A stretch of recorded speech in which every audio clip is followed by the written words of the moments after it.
Thank you so much. Thank you, everybody. I'm so excited to be here with just so many amazing groups that are out there. So thank you for coming out to Whale Fest in just a beautiful fashion. We're going to kick off day 2 of Whale Fest by talking about seals and sea lions. The Marine Mammal Center does take care of whales. There will be a couple photos of them throughout, but I had a feeling that a few groups would be talking about whales, so I wanted to change it up just a little bit for all of you. I am curious, just by show of hands, how many people have heard of the Marine Mammal Center before? Oh, so fantastic. How many of you have partnered or volunteered with us? Anyone in the audience? A couple hands. Fantastic. Well, short story here is the Marine Mammal Center, and let's make sure, of course, we test these things, and they don't work. Cool. Let's try again. Of course, we test these things.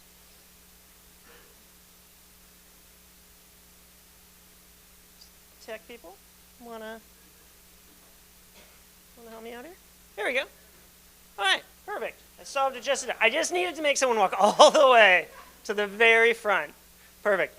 So with the Marine Mammal Center, so we've been around for now just over 50 years. Global leader really looking at how seals, sea lions, whales, dolphins are sentinels of the sea. What can we learn from seals and sea lions to better help understand the health of the ocean, and then use those clues to create processes, programs, approaches, all different types of partnerships that can create a healthy ocean for marine mammals and people alike. And with the Marine Mammal Center, we are the world's largest hospital in the world for marine mammals. So we take care of more sick and injured seals, sea lions, whales, dolphins, otters than any other group around the world. It's been over 27,000 animals since we started back in 1975. And we're using those clues then to empower and inspire the next generation of scientists and stewards so that we can keep moving this forward. Now, our work stretches up and down the California coast. So we do rescue all the way to the very top of Mendocino County up in the north, to the very bottom of San Luis Obispo County in the south. We've got our main hospital and headquarters in Sausalito, California, so just around 2 hours north of here, right near the Golden Gate Bridge. We do have a site in Castroville, though, kind of next door. So that way, if you see an animal that's sick or hurt, we've got people ready to get out there right away to help that animal. It's not me caught in 5 hours worth of traffic trying to get down from Sausalito. And then we've got a site down in Morro Bay as well. And our work is really predicated upon the community. We've been doing this work for over 50 years because of people like you. I'm one of 140 staff, actually a pretty low number when you think about the global reach of our work, the number of animals we're taking care of. But we've got 1,400 volunteers. The volunteers do everything. They do the feedings, the cleanings, the rescues, the releases, the basic medical procedures, the education work, you name it. They start at 15, they go up to 97 years old. We don't even cut it off at 97. And it's your support. We run off of donations as a nonprofit. The only reason we've been able to do this work for over 50 years is because of the community helping us do it. Now, it all starts with the rescue. So we have to find these animals that are sick or hurt. It could be anywhere from around 700 animals to close to 2,000 animals a year that we're rescuing. They're not just going to walk up to the hospital, check themselves into a room. We need your help. You're our eyes and ears. We have 20,000 phone calls a year from people just like you that are out walking along the beach. You happen to see a sea lion, but it's got a balloon string caught around its neck. Keep your distance. Don't get too close. Get on the phone. Give us a call. We'll be able to send those volunteer rescuers or those trained veterinarians out to the beach, rescue the animal, bring it to our hospital. In the case of the really big animals, like the whales, we do help take care of them, but they just don't fit very well on the back of a Ford F-150. So we're going to make a house call. We're going to go out to them, and we've disentangled whales out in the wild. We were actually the first ever to give medicine to a free swimming whale. We rigged a harpoon gun, essentially, to deliver antibiotics to a mom and baby humpback whale that had been hit by boats. So we can still help those really big animals, just not quite the same as some of the younger or smaller animals. We'll get them to any of our triage facilities, so including the one right here in Castroville, stabilize them, and then all the animals get up to our hospital in Sausalito for long-term care. So there, we can do any test you can get at a human hospital. X-rays, brain scans, surgeries. We did the first ever cataract surgery to fix the vision of a baby elephant seal. We've done hernia surgeries, flipper surgeries, you name it. And the animal will be at the hospital for as long as it takes for it to get better. Could be just a couple days. We were talking actually earlier about a sea lion that had a fishing net caught around its neck. We rescued it, we brought it to our hospital, we did surgery. A couple days later, happy, healthy, able to be released. Other animals, maybe it's a couple weeks, a couple months before they're able to go back out to the wild. But the goal is always the same. The day that animal feels better is the day they go back out to the wild, happy and healthy again. We're not a zoo, we're not an aquarium. We want these animals to go back out to the wild with that second chance at life. And if you want a good pick-me-up, we actually have a webcam that shows the animals going back out to the wild. So if you text that number, typically we release animals like every week or so when we're really, really busy, a couple every week. But one of our favorite places is up North Point Reyes National Seashore, and there's a webcam, so you can get a little alert around 10 minutes before it happens, and you can watch some of these big butterballs going back out to the ocean. Now, beyond just the rescue, the rehab work, the reason I actually started, I'm a marine biologist by training, I'm not a veterinarian. I was really focused on what's making these animals sick, though, and what can we do about it. I don't want to just keep rescuing sick and hurt animals, putting them back, and having them get sick again. And that's where the other parts of the Marine Mammal Center's work are so important. So the research, figuring out what's making them sick. We were the first to discover cancer in California sea lions, the first to discover toxins like domoic acid. We were the first to identify the migration patterns of threatened and endangered species like the Guadalupe fur seal. And we're on the front lines of trying to figure out why so many whales are getting sick right now, whether it's gray whales up in San Francisco Bay or humpback whales being entangled down here in Monterey Bay. And then all the education work, training that next generation, scientists and stewards, so that we can build up the understanding of the health of the ocean, so training veterinarians so that they can bring this back to their institutions and organizations all around the world, since we know all of these marine mammals are facing some of the same threats, and trying to inspire others to be able to be those stewards in their own community. And we're open to the public, free admission to come see the hospital up in Sausalito. All right, so what animals are we taking care of? Basically anything that you're going to find swimming in the water out there. I'm going to tell you a couple of stories, but for the ones that I'm not going to talk about, our most common patient is the California sea lion, just like Calculator over here. Elephant seals and harbor seals, I'll mention. Those round out our top three, but we do see a lot of, for lack of better words, weird ones. The Guadalupe fur seal, which we'll talk about, which looks like a furry version of Yoda from Star Wars. The endangered Hawaiian monk seal. We do take care of sea otters. So baby sea otters go to the Monterey Bay Aquarium. They need a foster mother otter. If they're older than around 6 months old, they come up to us and we can help them. And then, as I mentioned, helping some of the other animals like the dolphins and the whales. Hence, I show up to Whale Fest. All right. What I want to do with all of you, though, is I want to just tell you a couple stories, and if this is going to go. I want to start by just showing you some of the stories of the animals from last year. So this gives you an idea of the numbers and the types of animals that we took care of in just 1 year last year.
So what I want to do is I want to tell you 5 stories in my time today. I want to tell you the story of Mustard, the harbor seal, Juanita, the elephant seal, Sea Dog, the sea lion, Annette, the Guadalupe fur seal, and I'll end with Pua.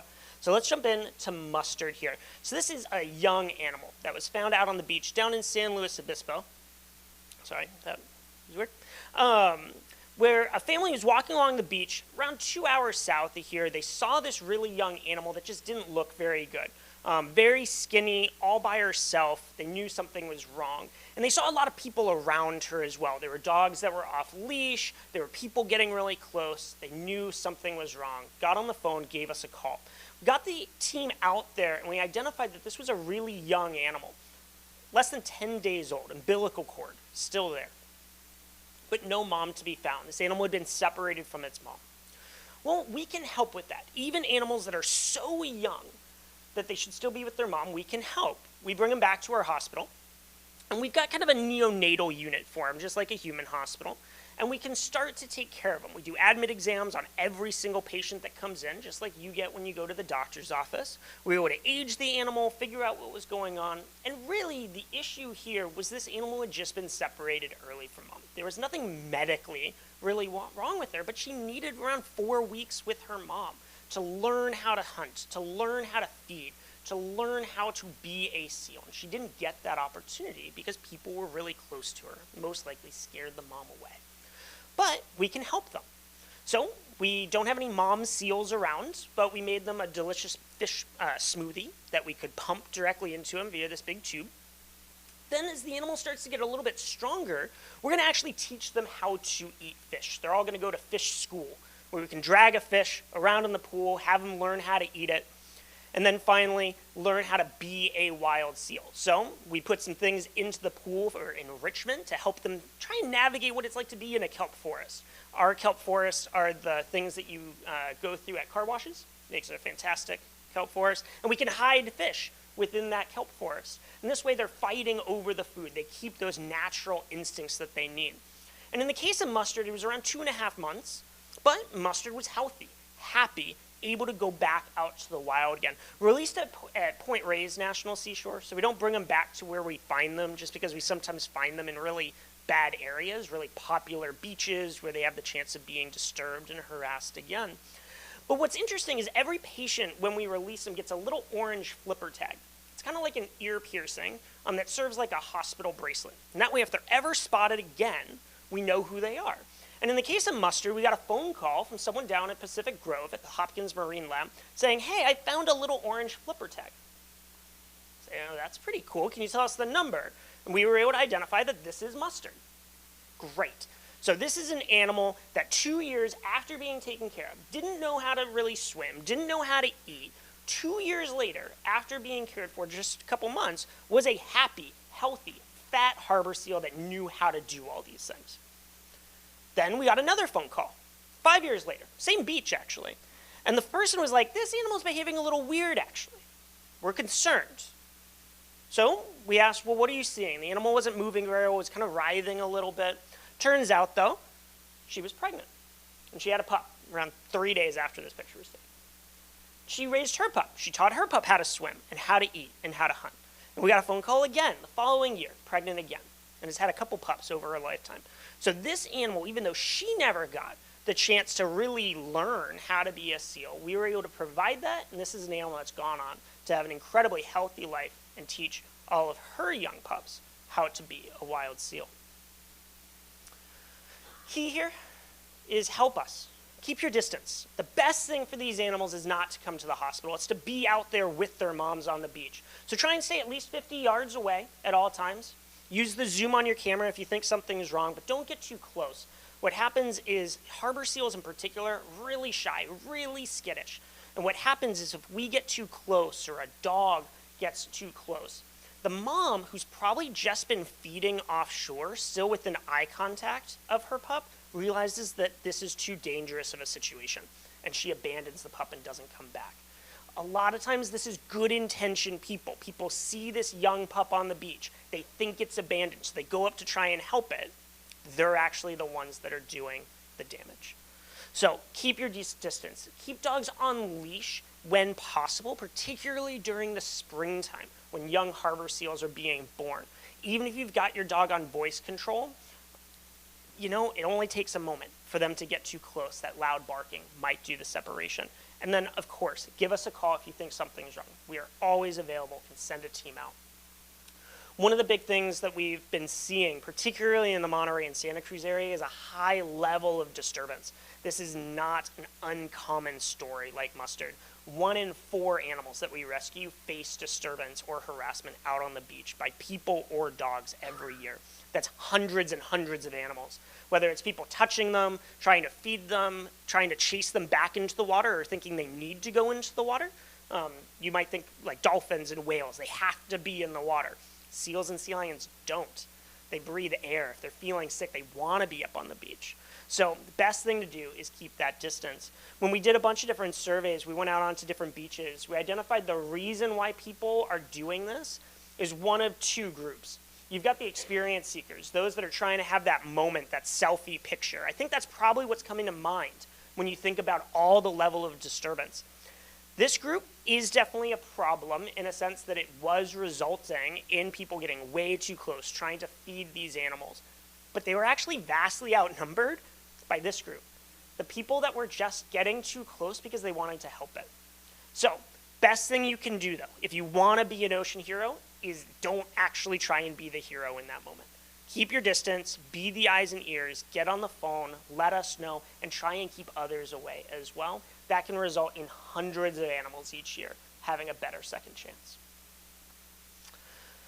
Now, the second animal I want to talk about is Juanita. This is an elephant seal pup that we saw down in Santa Cruz. And up in Santa Cruz? I'm from the Sausalito area. And this was a family walking along a beach. They saw this animal, and they immediately got on the phone, not because of anything that they really saw. It was what they heard. It sounded kind of like this animal was screaming in pain, is the way they described it to us. And they were very, very concerned about this animal. So we sent a team out there. We got a good look at it, and we knew something was wrong. So this was an animal that was 86 pounds, should be more than that. And we identified that this was an animal that had been separated from its mom, similar to Mustard, the harbor seal, was very skinny though, and did have some cuts and scratches, probably just from getting kind of washed in the waves and coming up onto the rocks in the beach. Now, with elephant seals, I'll tell you a little bit more about why we knew this animal was separated from mom and malnourished, but the good news is we can get these animals better. So the same way we did it with Mustard, we taught the animal how to eat fish, start with the delicious fish smoothies, then move on to teaching him how to eat fish before Juanita was fat, healthy, and 4 months later, back out in the ocean again. And with seals and sea lions, what's really wonderful is that we know most of their stories before they ever come to the Marine Mammal Center, because seals and sea lions are very predictable when they're born, how big they should be at different age things. So that's how we knew something was going on with Juanita. Now, hopefully you've had a chance to go out and see wild seals before. So if you go to a place like Año Nuevo in Santa Cruz, you can see these elephant seals out on the breeding beaches. It is an absolutely fantastic sight. It's like a National Geographic special in our own backyard. And every winter, December through February, is when they're being born. They're born at 4 feet and 75 pounds. I'm going to let that settle in for the ladies in the group for just a quick moment. Now, immediately as they're born, they're going to go kind of nose to nose and smell each other. They're going to talk to each other so that they know what each other smell like and sound like, so that they can spend that time out on the beach. The baby is going to just rest right next to mom and do nothing but drink its mom's milk. That's going to be what it needs before it's able to be a wild seal. And if you recall, the person calling us when they reported Juanita, this was an animal by itself, so that was a problem. But they said that it was screaming out in pain, and we actually knew that was not a reason to rescue this animal. It turns out elephant seals just sound like evil chickens. If you have not heard it, it sounds like this.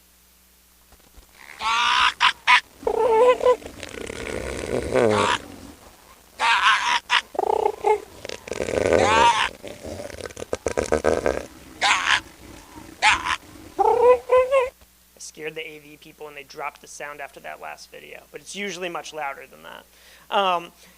The sound might actually sound a little familiar. If you've ever seen any of the Jurassic Park movies, if you've ever seen any of the Lord of the Rings movies, the How to Train Your Dragon movies, the teams that made those actually came out to the Marine Mammal Center. They recorded the sounds of the baby elephant seals we were taking care of. They're the voices of all the velociraptors, the Lord of the Rings, and the baby dragons in How to Train Your Dragon.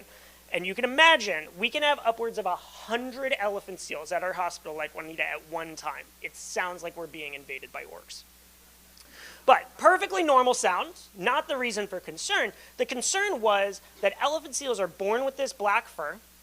They're going to keep that black fur for 1 month. So we knew, if you recall that picture of Juanita, she had that black coat out on the beach. So we know that animal is less than 1 month old.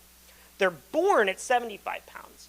But out in the wild, they spend 1 month with mom. And over that 1 month, they do nothing but drink their mom's milk, and they gain 8 pounds a day.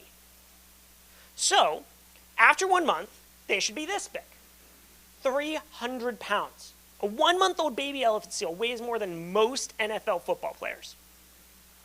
But if they get separated from mom, big storms, people getting too close, they don't get all that mom's milk, they're going to be in trouble. What happens is that once they're 300 pounds, mom has lost around 500 to 600 pounds in 1 month. She takes off. She doesn't come back. The baby's all by itself. The baby has never been in the water. It doesn't know how to swim. It's never seen a fish. It's never eaten anything. They have to learn it all by themselves. The good news, they're super fat. So they can afford time to learn all of this. And they might lose 100 pounds over the next 1 or 2 months as they learn how to do it. But you have to be super fat to have that luxury. And what we see, just like with Juanita, is these 1 to 2 month olds that should be 300 pounds weighing only around 75. For Juanita, 86 pounds. That's 220 pounds underweight. So we need to help them. And you saw how we did that. But we also realized that this is something that we're seeing more and more because the breeding beaches that these animals depend on are becoming more vulnerable. So a place like Año Nuevo or Point Reyes or San Simeon down in San Luis Obispo County, they're shrinking. Sea level rise is just kind of shrinking those beaches. Big storms are getting farther and more intense. And that's why these animals might be separated from mom more often than not. So we have to address threats like climate change. We can't just rescue sick and injured animals, fix them and put them back. We have to figure out why they're getting sick in the first place. The Marine Mammal Center is kind of leading the charge in a few different ways here on climate. We oversee a national network for ocean and climate change interpretation called NOCI, which trains climate communicators, teachers, zoos, aquariums, climate scientists on research-based techniques. We actually scientifically tested how to talk about climate change and came up with different ways that make it easier for people to understand the science, but also feel motivated to act on it. That's now in 47 states. We have 900 trained members, over 500 institutions, reaching a couple 100 million people a year with this research-based technique. It's actually been shown to help shift the conversation on climate to be more productive, solutions-focused, and community-minded. Lots of different resources there. We also oversee a climate literacy collaborative for teachers and others so that we're not reinventing the wheel. How can we share resources when we come up with these different ideas, make it easier to have these conversations and create positive action? I will mention just the quote-unquote elephant in the room as well. How many people have heard of avian flu? Yeah. This has been my whole life for the last 2 months. I'm not going to lie.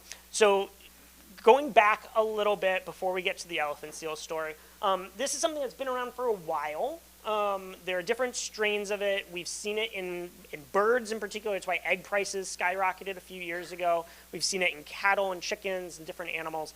It has been in marine mammals. We saw just devastating effects down in Argentina and Antarctica in the southern elephant seals. They lost 25,000 animals in the course of just a few months. And something that basically causes kind of trouble breathing, seizure activity, things like that. At this point, once an animal is identified to have avian flu, they tend to pass away within around 24 to 48 hours. So it is very quick. There's no treatment for it. It is why it became so dramatic over the last few years. So, and apologies for, I think from a Mac to a PC, we've got some formatting things. But we identified the threat to this a while ago. There were just a couple harbor seals up in Washington State that popped up in 2023 with avian flu, and we realized it's hit our coast. So every patient since 2023 that's been coming in, we've been testing for avian flu so that we could catch it right away. We have not had a single positive case come through the Marine Mammal Center, but our neighbors here down at Año Nuevo identified it just a couple months ago. This kind of ran through Año Nuevo. They closed the park. Around 60 or so animals have gotten it. Huge threat, obviously, and we were worried, if you think early days of COVID, how quickly things can escalate. Luckily, it hasn't. That's not to say it's gone, but we're not seeing tons of new cases or anything along those lines. And what we've been doing is both monitoring this, but also trying to be proactive about it.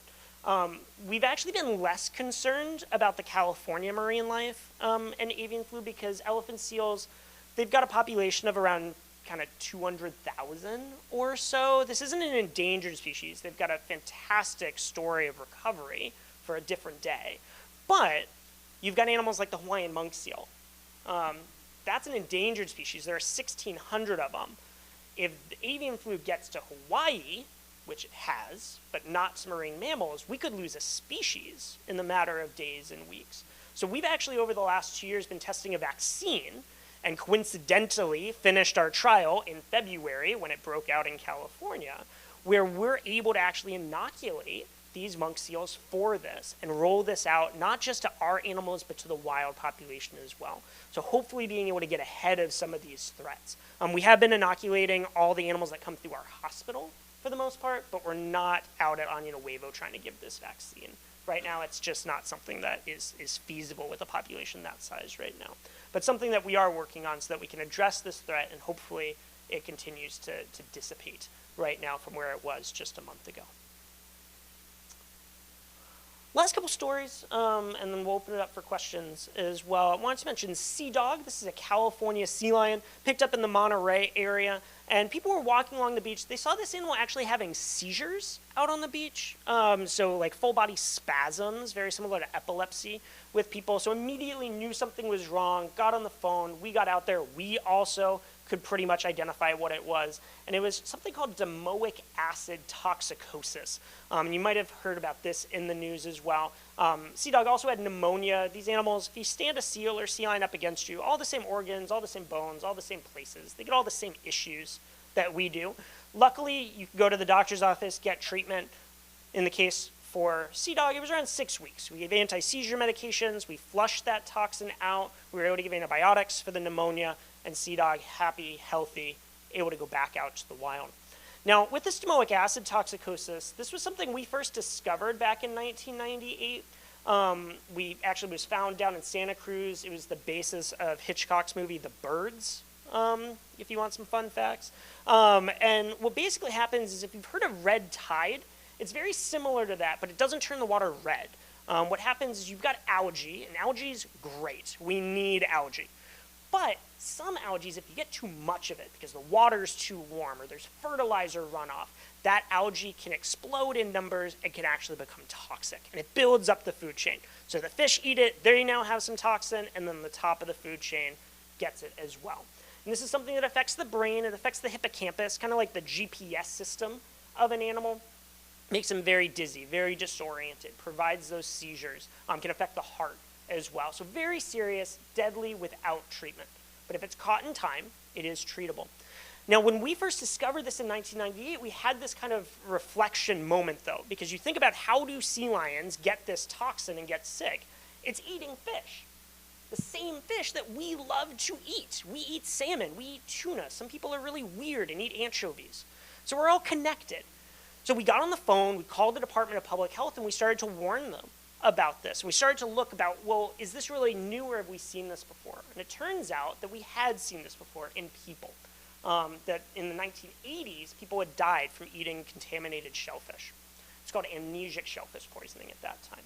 So we realized we actually had a canary in the coal mine where we could use seals and sea lions as an early warning system for contaminated fish. And over the last 25 years, we've been able to build this kind of repertoire of where are we seeing it, what time of year is it, and to be able to inform protections for people. Oh, things did not show up there. Again, this is what happens when we switch from PC to Mac, I think.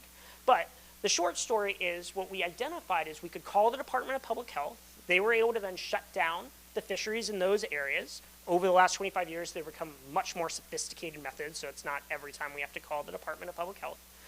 But we were able to actually solve this issue. No one has died from domoic acid toxicosis in the last 20 years because of efforts like this to help monitor the health of our fisheries. We've also realized the damage to the hippocampus, that GPS system, is really unique. It only affects one side of the brain, which you only see in one other illness, temporal lobe epilepsy in people. So we've actually worked with folks at Stanford Medicine to use sea lions with domoic acid to help create new treatments for epilepsy in people. So ways that we can not only help save seals and sea lions, we help save people. All right, last two. We're getting into the weird animals, I'm not gonna lie. So this is Annette, a Guadalupe fur seal, an animal that my guess would be none of you have ever heard of before, and that's okay. Because these aren't animals that we tend to see. They're a threatened species, and they only spend time offshore. If you ever see a Guadalupe fur seal on the California mainland, something's wrong.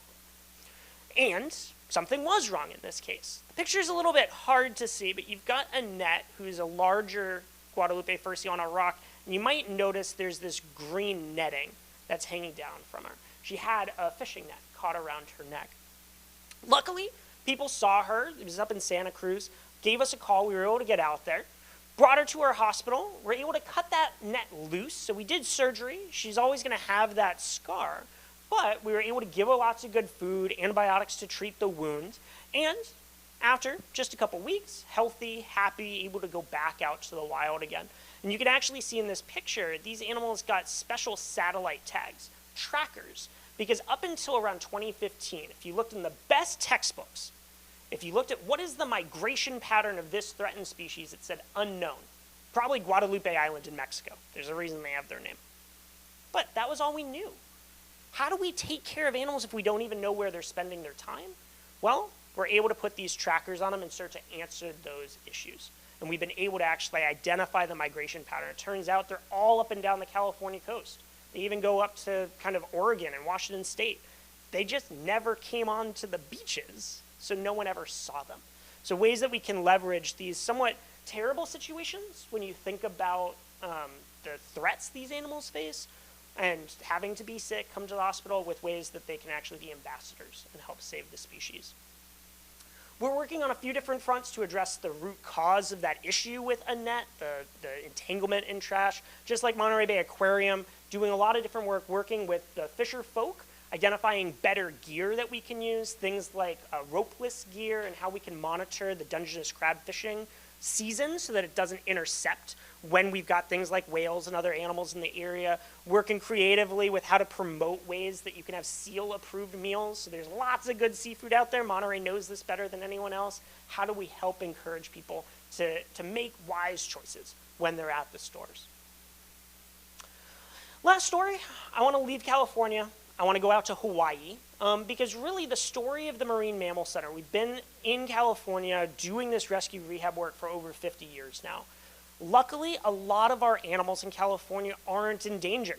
The Guadalupe fur seal is, the sea otter is, but the California sea lions, the elephant seals, there are other reasons to rescue them besides trying to save a species.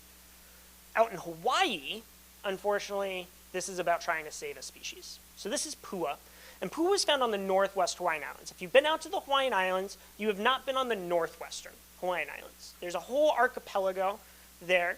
And what happens is you've got the main Hawaiian Islands where all the people go, and then you've got these kind of uninhabited islands that stretch way out into the Pacific.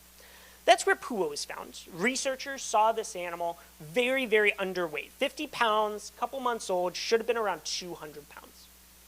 And researchers go out to these islands to study the wildlife, and we were able to tag along on those cruise trips, essentially, and say, hey, if you see a sick or injured animal, let's pick them up, let's bring them, and we'll actually set up a hospital in Kona for them. So around 10 years ago, we built a hospital, taking everything we learned from 50 years in California to help save these animals. So we brought pua back to the hospital in Kona. Same issue that some of the elephant seals were having, the Juanita story. Really underweight, separated from mom early. Let's teach this animal how to eat fish. Let's fatten it up. And in this case, it was around 8 months. But pua was able to go back out to the northwestern Hawaiian Islands and be released. And through this work, it's pretty incredible because there are only around 1,600 elephant seals left. They are the most endangered seal or sea lion in the United States. But we've actually been able to see that population grow since we launched our hospital 10 years ago. In fact, 30% of all of the monk seals alive today are alive today due to conservation efforts from groups like NOAA and the Marine Mammal Center. So taking 50 years of work in California, getting it to the animals that need it the absolute most. And it makes a big difference. That Pua case that I mentioned, so that was an animal a few months old, struggling to be able to find food, barely able to swim, took 8 months of rehabilitation. People were on a cruise just last year out to those islands. This is Pua, this is her pup. So we've actually seen some of these animals over the last 10 years not only go on to have pups of their own, but grandpups of their own. So ways that we're truly helping to grow a species that need it the absolute most. All right, now with that said, I want to leave a little bit of time for questions. Yes, we're good. But if you are interested in our work, if you haven't had a chance to explore it deeply, come up and visit us in Sausalito. It's open to the public, free admission, 10 to 4, Friday through Monday, so over the long weekend.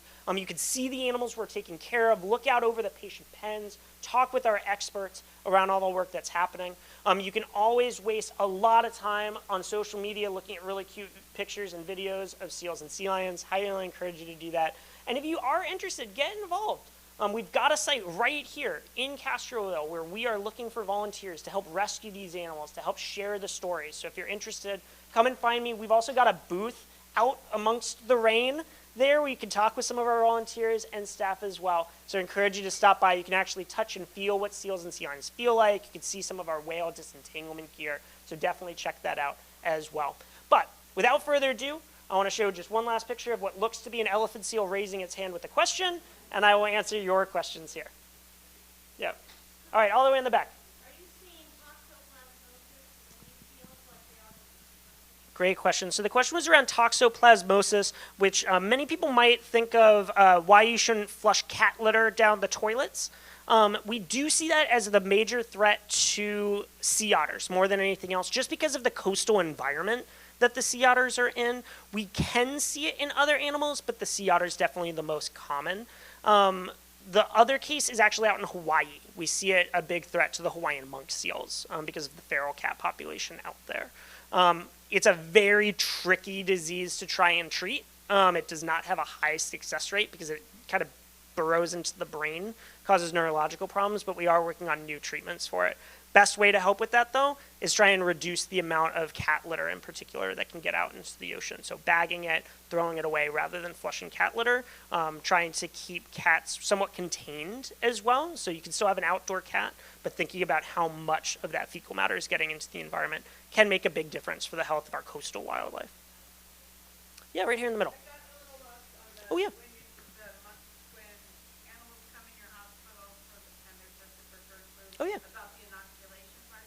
Oh, yeah. So every patient for the last 3-ish years is getting tested for bird flu. So we're just trying to monitor its early surveillance. Basically, you got to find it so you can stop the spread of it. That's what Anya Nuevo did perfectly just a few months ago. They've been monitoring this. The second they saw an animal with symptom, they started to really put in place procedures to make sure it didn't spread like wildfire. What we've been doing is testing, but also working on this vaccine.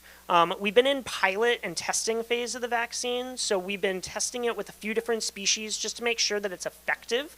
Building antibodies, doesn't have any adverse effects. So we've now tested it with elephant seals, California sea lions, northern fur seals, and the Hawaiian monk seal. And we're at the point where we feel really confident and comfortable that it is not causing adverse effects. It's having positive benefit in building antibodies. So we're able to roll it out a lot more. So a lot of the animals coming into the hospital are getting that vaccine. And then we're hoping to be able to roll that out to wild animals in Hawaii over the next year or so. It's just a different ballgame to vaccinate a wild animal species because it's a 2-shot treatment spread out over a couple weeks. So the only way to do that is either you hold the animal for that long, which you don't want to do with wild animals, or you have to find the same animal to give them a second shot, which is, you can imagine with elephant seals at Anya Nuevo, next to impossible right now. But we can do it at our hospital, and it's a little bit more possible and way more impactful to do it with an endangered species like the monk seal. I think we might have time for one or two more questions. Yeah. Yeah, so update on avian flu at Año Nuevo. They did just open within the last maybe 3-4 days, something along those lines, the park again to people. We have seen the numbers really just plateau or go down. So it has not been spreading after that original thing. There was a cluster of around 30 elephant seals or so, right when it first started back in February, early March. Last positive case was, I want to say, like March 16th, somewhere right in that range. We're still waiting for a lot of results to come back. It's complicated. They have to get tested 3 times. There's only one lab in the entire United States that can be the definitive thing. So we can talk more about that later. But yes, so we're feeling pretty good that it is not spreading, but this won't be the last time avian flu pops up. It popped up in Oregon and Washington State with harbor seals. There are birds all up and down the coast with this thing. This is part of a new reality, both for marine mammals and I think for people when we think about some of these diseases that are spreading. So why research, why surveillance, why monitoring, kind of unattractive stuff? Like it's the stuff in the background, but that's what makes studying pandemics, treating pandemics actually feasible. It's all that stuff in the background to help make sure we catch it before it spreads and we can deal with it when it does start spreading. All right, one more question here, right over here.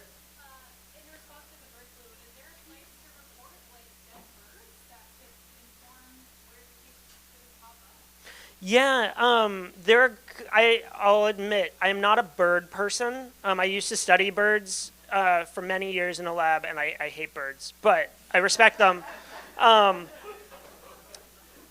So I don't know as much down in the Monterey area, to be perfectly honest. International Bird Rescue does a ton of work up and down the coast. I would start with them if you ever do something. UC Davis is also the lead of the avian flu response. So there are different resources there. You can always call the Marine Mammal Center, so 415-289-SEAL. We try and make it easy. We've got cards you can grab at our table out there, and we can direct you to the right person. If you're feeling lost, just put our number in your inbox or in your cell phone, and then you don't need to worry about it anymore. But and if any of because there are lots of different really fantastic groups out there. If there's a group in Monterey that's doing bird flu response, yeah. Oh, sure. You got to take it up with him though on time. Yeah.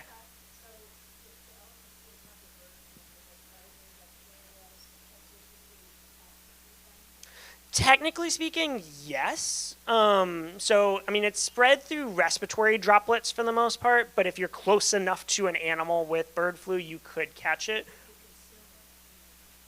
From consumption, I mean, it's a virus, so there are different ways that it can get in. Probably not because it's not getting into the appropriate places. We just don't have any details on that. We've not seen anything with orcas or white sharks related to avian flu right now, but this is a story literally of the last 2 months. So thank you all. I appreciate all your time. Enjoy the rest of Whale Fest.